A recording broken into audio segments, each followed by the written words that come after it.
திரு அண்ணாமலை அவர்கள் ஆக்ஸ்போர்ட் பல்கலைக்கழகத்தில் படிக்கிறதுக்கு பாஜக மேலிடம் அனுமதி வழங்கிவிட்டதாகவும், அதை விட முக்கியம் இங்க தமிழக பாஜகவினுடைய தலைமை பொறுப்பை யார் ஏற்கப் போகிறார்கள்? டிகிரி இதெல்லாம் ஒரு பெரிய மேட்டர் இல்லை, எப்போ வேணாலும் அது பார்த்துக்கலாம்.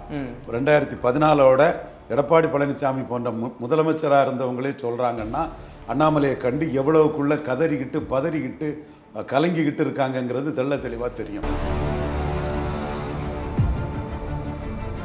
அப்போ அண்ணாமலை எவ்வளோ பொசிஷனில் பாஜக வளர்த்துருக்கிறாரு.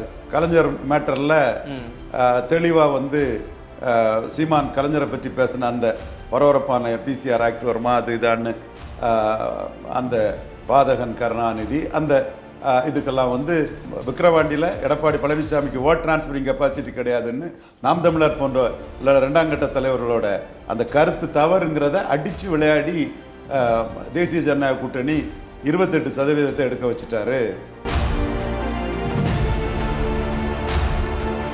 மோடிக்கு வேல்யூ அடிஷன் அண்ணாமலை, அதுதான் நமக்கு பாயிண்ட். பிராமணர்கள் யூதர்கள் மாறின்னு சொன்னாப்புல. அப்போ நம்ம சொன்னோம் அப்படியெல்லாம் இல்லைங்க, எல்லா ஜாதி மாறி தான், அதுலேயும் நல்லவங்களும் இருப்பாங்க மோசமானவங்களும் இருப்பாங்க. எப்படி தமிழ்நாடு காங்கிரஸ் கமிட்டி காமராஜ் இந்த அளவில் இருந்ததோ அந்த மாதிரி ஒரு லீடராட்டு அண்ணாமலை பாஜகவில் வளர்றது தான் பாஜக வளர்ச்சிக்கு நல்லது. மற்றவர்கள் இஸ்லாமியர்களுடைய வாக்கு தான் அந்த அளவுக்கு அவங்ககிட்ட இன்னும் வராமல் இருக்கு. என்ன காரணமாக இருக்குது தொடர்ந்து இந்த இது நடக்கிறது? பிஜேபி அலையன்ஸ் ஜெயலலிதாமையார் கொண்டு வந்த பிறகு சாஃப்ட் இந்துவா வர்சஸ் கிறிஸ்டின் முஸ்லீம்னு ஒரு இது பரவிட்டு, அதில் கிறிஸ்டின் முஸ்லீம் ஓட்டர்ஸ் டிசைடிங் ஃபேக்டருங்கிற அந்தஸ்தில் இருக்காங்க. பட் அவங்களுக்கு ஒரு ஓட்டு தான். அந்த ஒரு ஓட்டை பிஜேபி யார் தோக்கடிக்காங்களோ அவங்களுக்கு போடுறாங்க. விஜய் கிறிஸ்தவர் தான், ஜோசப் விஜய்னு தன்னை பெருசாக சொல்லுவார். சினிமாவுக்கு அது ஒன்றும் தப்பு இல்லை, வெரி குட் என்டர்டெய்னர். ஜோசப் விஜய்க்கு படம் சர்க்காரை தான் நான் 3 தடவை பார்த்தேன், ஸ்டைலிஷாக நடிச்சிருப்பார். விஜய்க்கும் ரசிகர்கள் கன்னியாகுமரியில் தான் அதிகம். அப்போ ரசிகர்கள் வேற, ஓட்டர்ஸ் வேற. விஜய்க்கு பிராண்டிங் மாஸ்டர்ஸு விஜய்கிட்ட கோடிக்கணக்கான பணம் வாங்கி விஜய்க்கு அட்வைஸ் கொடுத்து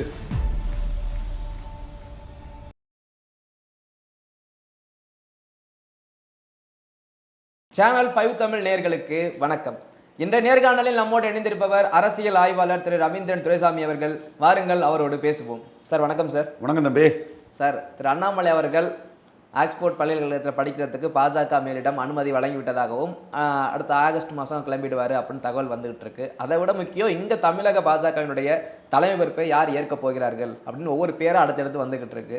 எந்தெந்த வகையில் சாத்தியம்னு நினைக்கிறீங்க? அண்ணாமலை தமிழக பாஜக தலைவராக தொடர்றது தமிழக பாஜகவுக்கு நல்லது. டிகிரி இதெல்லாம் ஒரு பெரிய மேட்டர் இல்லை, எப்போ வேணாலும் அது பார்த்துக்கலாம். 2024 சாதிச்சிட்டாரு.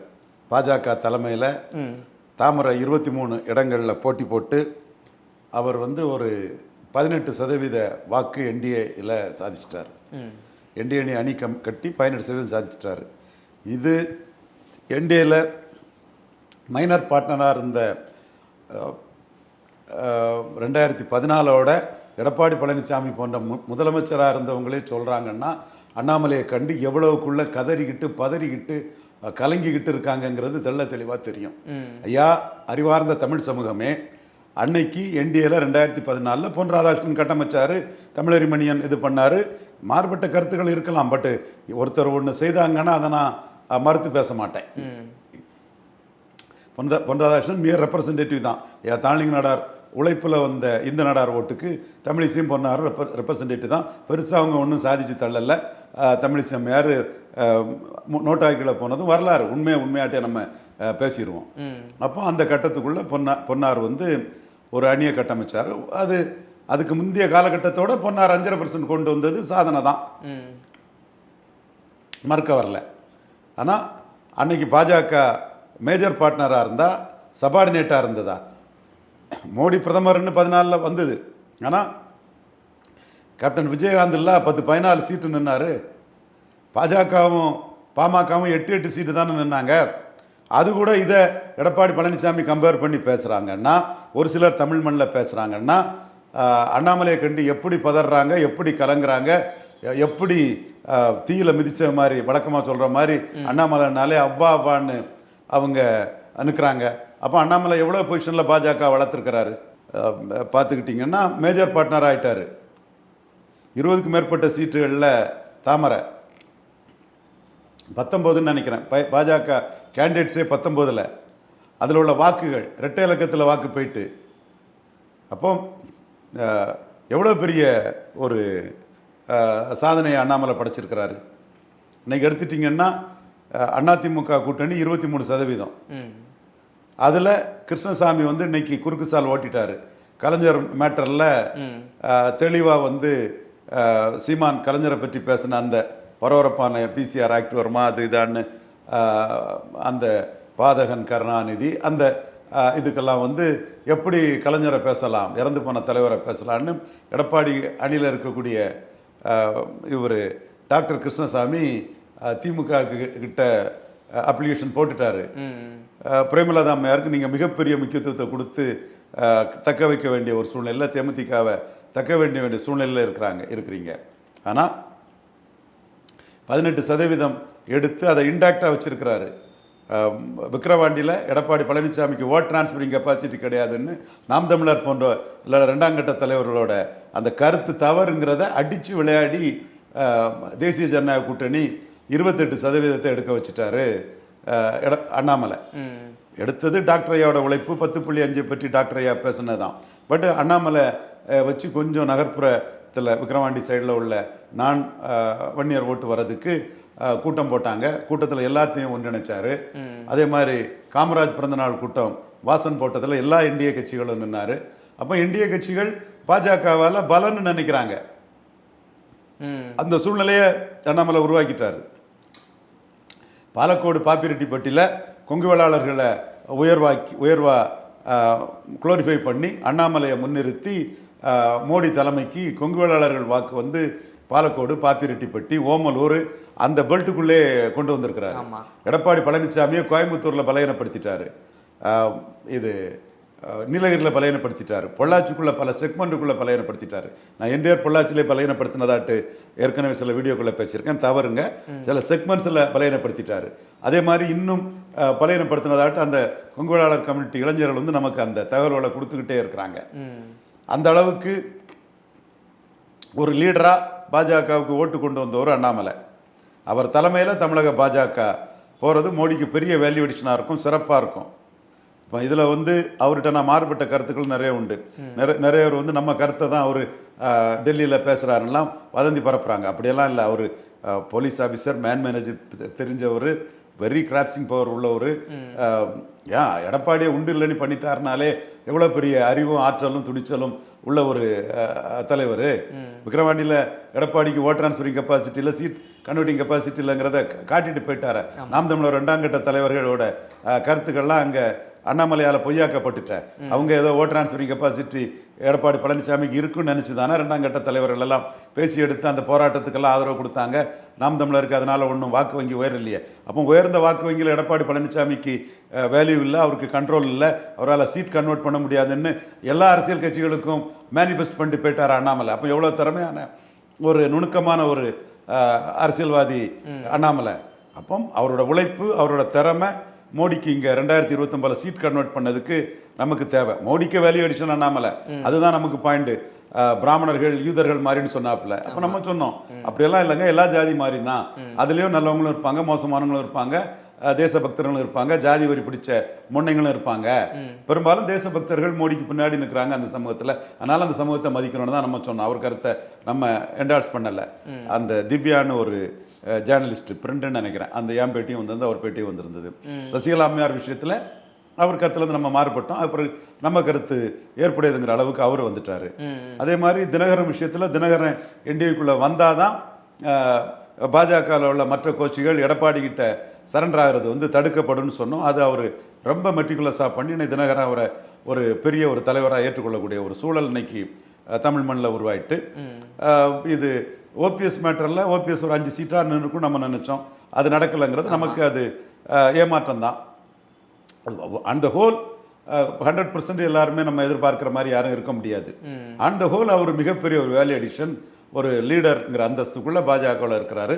எப்படி தமிழ்நாடு காங்கிரஸ் கமிட்டி காமராஜ் இந்த அளவில் இருந்ததோ அந்த மாதிரி ஒரு லீடராட்டு அண்ணாமலை பாஜகவில் வளர்றது தான் பாஜக வளர்ச்சிக்கு நல்லது. பயணத்தை வந்து ஒத்தி வைக்கணும். 2026க்கு மேலே அவர் படிச்சுக்கலாம், வயசு இருக்குது. அதெல்லாம் என்னோட கருத்து. அவர் தான் முடிவெடுக்கணும். இல்லை அவர் இப்போ ஒரு வேளை அதையும் தாண்டி கிளம்பிட்டார் அப்படின்னா இங்கே தலைவர் பொறுப்புன்னு ஒருத்தர் கொடுத்து தான் ஆகணும். பல பேர் அடிபடுது. நயனார் நாகேந்திரன், வானதி சீனிவாசன், குறிப்பாக தமிழிசை அம்மையாரும் கூட ஏதோ டெல்லியில் பேசுகிற தகவல் வருது. இப்படி கொடுக்கப்பட்டால் மீண்டும் அண்ணாமலை வந்தால் தலைவர் பதவி திருப்பி கொடுக்கப்படுமா?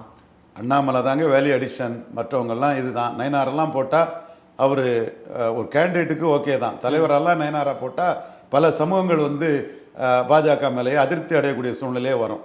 நான் வெளிப்படையாக தான் சொல்கிறேன். இப்போ இவரை போட்டது அண்ணாமலையை போடும்போதும் நயனாரை போடும்போதும் அண்ணாமலையை போட்டது தான் எடப்பாடி பழனிசாமிக்கு ஒரு செக்காகி இன்னைக்கு பாஜக வந்து பெரிய வளர்ச்சி. அதிமுக 20% தான், என்டிஏ வந்து 18%. கூட்டணி வச்சா 100 சீட்டு அதிமுக ரிட்டைல் இல்லைன்னா 90 சீட்டு என்டிஏ கட்சிகளுக்கு அண்ணாமலை வாங்கக்கூடிய அளவுக்கு வெயிட்டேஜ் ஆயிட்டுன்னு ஒரு சூழ்நிலை வருது. அப்படிப்பட்ட சூழ்நிலையில் மீண்டும் வந்து பாஜக ஆதரவளிக்கக்கூடிய சமூகங்கள் ஏற்றுக்கொள்ளாத ஒரு சமூகத்தை சேர்ந்த தலைவராக போட்டால் அது பலனளிக்காங்கிறதா என்னோட ஒரு பார்வை. அண்ணாமலையே தொடருங்கிறதா என்னோட எண்ணம். தமிழிசை ஏற்கனவே இருந்தவங்க தான், அதில் ஒன்றும் பிரயோஜனம் இல்லை. வேற யாரை சொல்கிறீங்க? வானதி சீனிவாசன். வானதி சீனிவாசன் தகுதியானவங்க தான், நான் மறுக்க வரல. பட்டு அண்ணாமலை கன்வியூ பண்ணுறது தான் நல்லதுங்கிறது என்னோட கருத்து. இல்லை, இவங்களாம் கூட அந்தளவுக்கு திரும்பி வந்தால் கொடுக்க மாட்டாங்க. ஆனால் துணைத் தலைவர் இருக்க கரு நாகராஜன், அவருடைய பேரும் அடிப்படையில் நம்பிக்கையானவர், போயிட்டு வந்தால் கூட ஓபிஎஸ் மாதிரி திரும்ப கிடைக்குமோ அப்படின்ற மாதிரி பேச்சுக்கள் இருக்கே. இது தேசிய கட்சி, அது தன்மை வேற, இது தன்மை வேற. அண்ணாமலை தன்னோட முடிவை மாற்றிக்கிட்டு பாஜக தலைவராக தொடரணும். அது 2026க்கு மேலே அதை பார்த்துக்கலாங்கிறது என்னோட கருத்து. நான் என்னோட கருத்தை நான் ஆணித்தரமாக சொல்கிறேன். முடிவெடுக்க வேண்டியது அண்ணாமலை தான், அது வேற விஷயம். இல்லை, குறிப்பாக இந்த பாஜக எடுத்துக்கிட்டோம்னா இந்த கிறிஸ்தவர்கள் இஸ்லாமியர்களுடைய வாக்கு தான் அந்த அளவுக்கு அவங்கக்கிட்ட இன்னும் வராமல் இருக்குது. அது என்ன காரணமாக இருக்குது தொடர்ந்து இந்த இது நடக்கிறது? அவங்க தொடர்ந்து பாஜக எதிர்ப்பு மனநிலையுமே இங்கே இருக்கிறாங்க.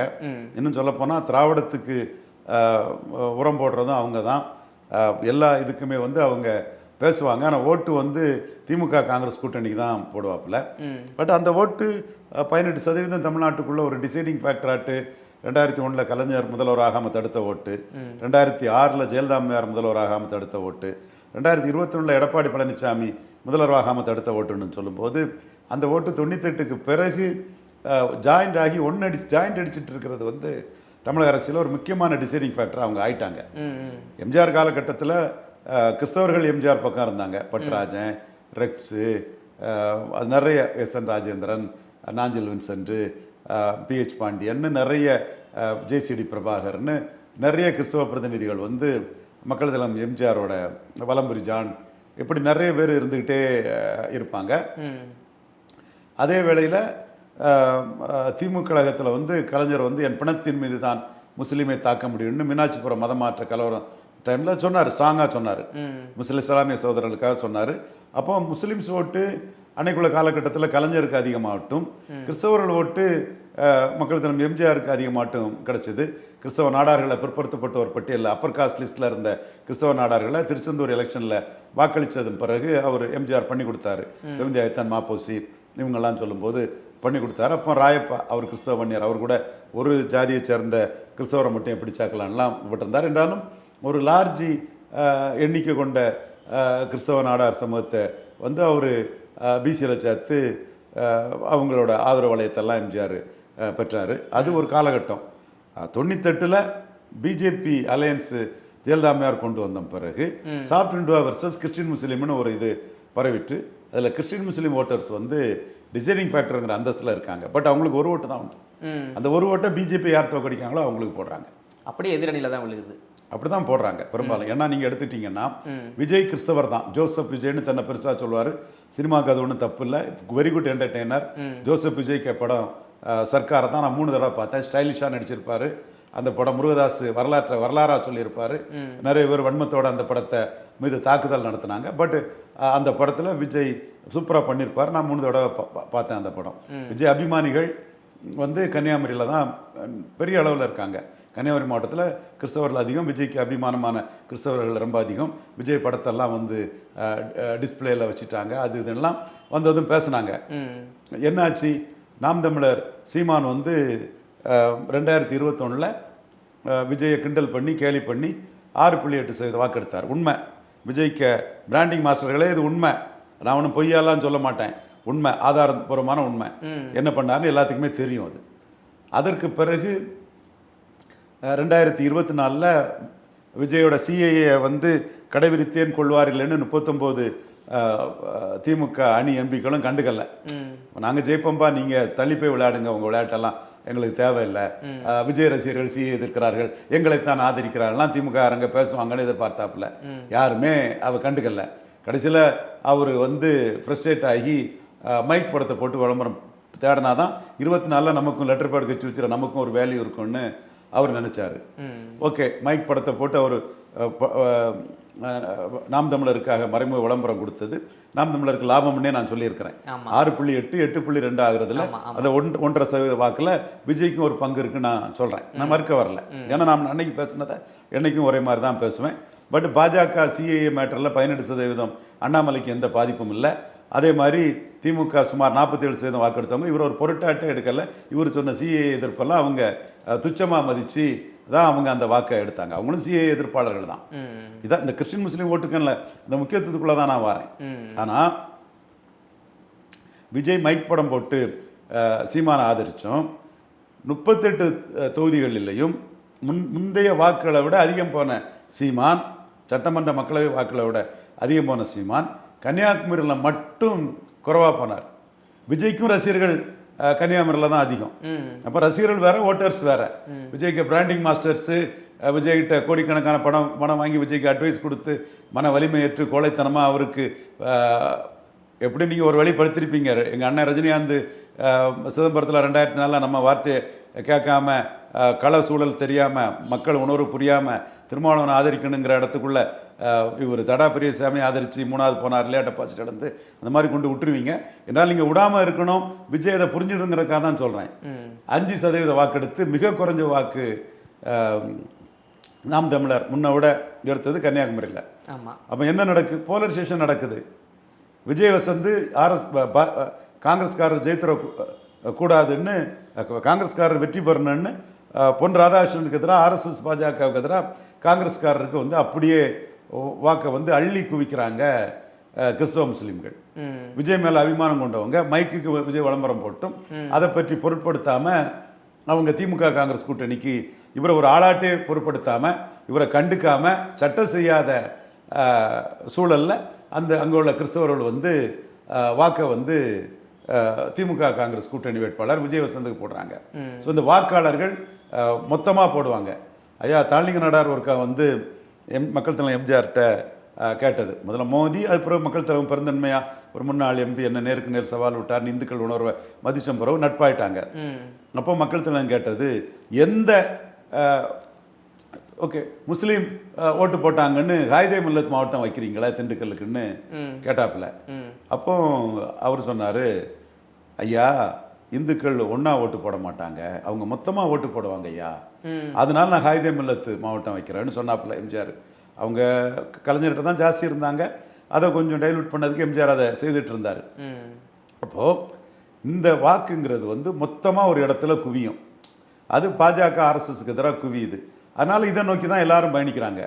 அவங்க திமுக காங்கிரஸ் கிட்ட தான் இருக்கிறாங்க. பட் இதை நோக்கி தான் எடப்பாடி பழனிசாமி பயணிக்கிறாரு, ரொம்ப ஸ்டெடியாக பயணிக்கிறாரு. 2வது தடவை பாஜகவை ஓரங்கட்டிட்டுனா நம்பிக்கை வந்து ஓட்டு வந்துடும் நினைக்கிறாரு.